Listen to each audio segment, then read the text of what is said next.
Kaka Johnson, unaona wale baba ana hela na sisi tuna shida na hela. Kwa hiyo nataka kusemaje? Nataka kusema kuwa tunaweza kupata hela kupitia wao. Sema una akili wewe. Mpango wako ni upi sasa? Unasikia? Nenda pale, anzisha fujo. Hata kama kikusukuma wewe anguka, hata kama kikugusa wewe anguka. Sasa baada ya hapo? Baada ya hapo mimi nitakuja ili kumaliza plani yetu. Sasa kwa nini wewe usiende afu mimi nikafuatia?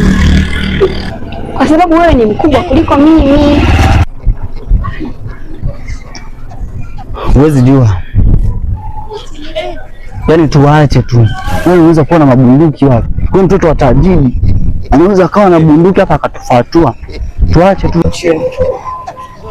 Kaka, wewe fanya hivyo. Na imani kubwa tutafaulu tu. Wewe zingatia hivyo kwa ndia. Basi poa. Lakini vipi? Wakinitolea mabunduki zile mitutu itakuwaje? Fanya hivyo. Mwenye kumfuna ziweza. Shava shuva.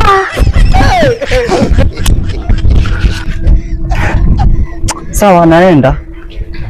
Poa. Ila usisahau kwamba usinyanyuke mpaka mpango wetu kamilike. Hata kama ukitekenya, wewe jiegeshe wewe usiamke, sawa? Sawa.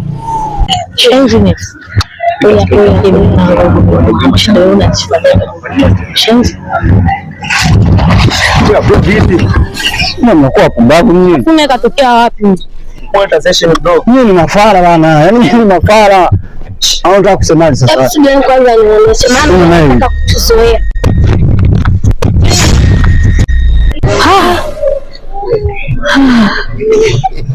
Sasa mfanya nini sasa? Sikukusudia kufanya hivyo.